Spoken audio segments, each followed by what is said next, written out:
The title of this presentation, this paper, is A Shock to Thought, Conditions of the Emerging Image. And it basically looks at perhaps where this idea of a shock to thought resides, how that may be traced by movement, what actually movement is, and how it can be represented within painting. And to start off, I will read a quote by Charlene von Hale that says, "The spirit you get from painting is a spirit that is really very difficult to get from anywhere else, because a painting has something that is momentous.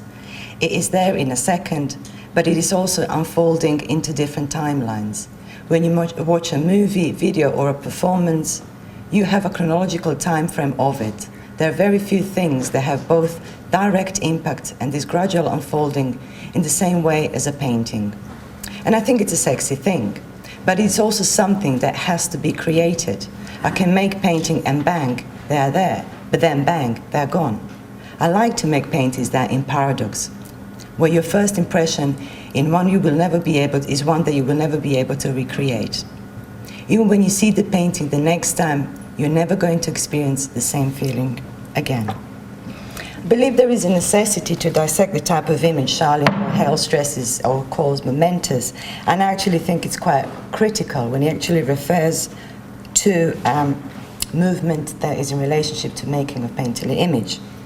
This movement is a type that is different to the moving image of cinema.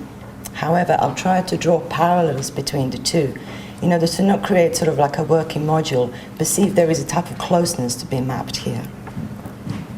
Movement here is also understood as a critical double take on the nature of expression, as a means of looking at the process of creativity and the reworking of painting's relationship to content and form, time, motion, and space. I perhaps ought to stress the type of painting here is prioritized, that the type of painting that's here prioritizes, looks at the making itself, i.e. the materiality, the performance, and the painterly gesture, and it's kind of almost taking precedence over representational, figurative, abstract qualities that are perhaps described to painterly image. The type of painting here addressed can be all of the above. However, what makes it significant is its interest in reference to history of gesture, history of expression, and the ways in which the actual image emerges that is bound by the performance and execution of painterly marks and composites, and also overplaying, overpainting, or erasing of painterly information and decisions, such as qualified by von Hale. In other words, the painting here discussed also is concerned with how is it that we can make painting at this point in time and culture. The painter that for me defines such practices are obviously Charlene von Hale, Christopher Wall, and Jacqueline Humphreys. Now, I will not strictly speak of them individually, but sort of just use those the images of their work to kind of relay some of my thoughts in respect to movement and a shock to thought. Time in movement reveals the type of system that contains information we can relate to a system of thought, or a process that replicates our ability to respond to movement as a means of gathering of information and images we associate with thinking. This system doesn't only confer to the arrival or send of information and sensations to the brain of our thinking matter, but sediments it, stores it, and uses it as a memory of visual and linguistic matter that feeds into image creation and production. In other words, such process helps us conjure up visual memory that is always in relation to time and recognition of it. Both painting and cinema explicate motion in such a way that renders such system functional through means of their material processes, but also specificity that is underlined by methodologies of their production. Cinema, through its automation, communication, motion, communicates rather image directly, or rather communicates motion directly in its image. Compared to painting, which is universally understood as static, the movement is subordinated, understood only in terms of representation that is illustrative or perhaps literal.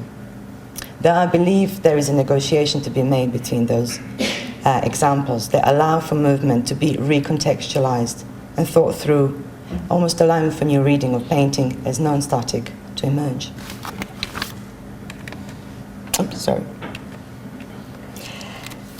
Just for a second to return to the word momentous that von Hale uses to highlight painting's timelines and temporality, I'd like to point out sort of two separate chronologies that the word serves. One obviously in relationship to movement when it conditions time, but the other one that also designates a relationship that is between past and present as something that marks time as an event worthy of remembrance, perhaps.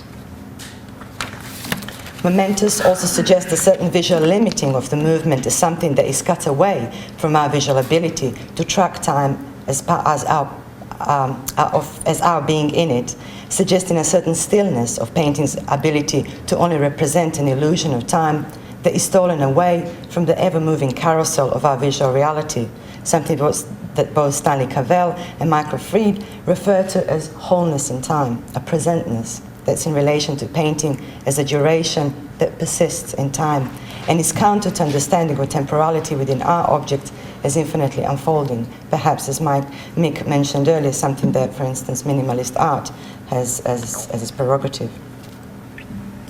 Not unlike painting, the mechanism of cinema uses chronology of time through cuts, edits, and splicing of images, and it repetitively links fragments of time to movement, resulting in a continuous projection of past that is represented as present. These timelines as instances are put to motion via means of technological mediation, and they're not dissimilar to painting, create a space of very restrictive visual reality. And I think these distinctions are very important to make, as they actually underline limitation movement imposes on our minds and bodies as a form of inability to compute and to represent it. Thinking also replicates movement in such a way that is always belated and deductive in its presentness. Thoughts are also always presented in process through sequences of past and present that form the now or the reality of now as recognized from the instances before. In other words, thinking's codependence in movement is always in its retrograde. It uses motion to create new visual stimuli, but it doesn't use motion to create new visual stimuli, but actually to comprehend and to relate it to what's already stored and registered as part of our visual vocabulary. Painting and cinema draw great influence from thinking, in that chronological linking of vision and memory, as memory of motion becomes a methodology of its representation. This retrograde of thought is therefore a system we associate with motion within both painting and the cinema. And the grounds for such thinking and the grounds for such reasoning is obviously very well founded in Henri Bergson's phenomenology, particularly in matter and memory. And he actually quotes, "In fact, there is no perception which isn't full of memories. With the immediate and the present data of our senses, we mingle 1,000 details out of our past experiences. In most cases, these memories supplant our actual perceptions, of which we then retain only a few hints, thus using them merely as signs that recall to us former images." So for Van Hale then to speak of painting as an unfolding represents quite a refreshing change of sentiment that negotiates its relationship to time and motion from a different point of departure, namely the making as instances within movement in painting that allow for emergence of time, not as a manifestation of the whole, but a fragmentation of vision and knowledge, to recall Bergson. For painting to unfold into different timelines would be suggestive of a much closer relationship cinema actually has to painting.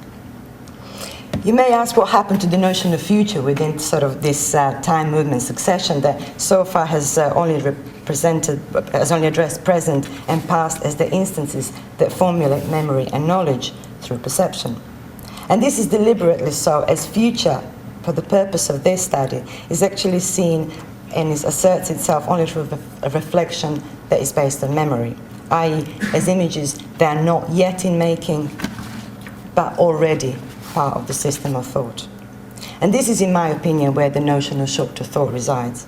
Something that's an event, the non-identity of thought, that escapes the chronologies of perception and is seen as a potential in time and motion. This is a form of expression whereby form escapes the descriptive nature of its content and instead finds new ways to circumvent such reification into recognition as knowledge. creating an event, perhaps a painterly event or instance, that differentiates itself through movement but is not limited or represented by it.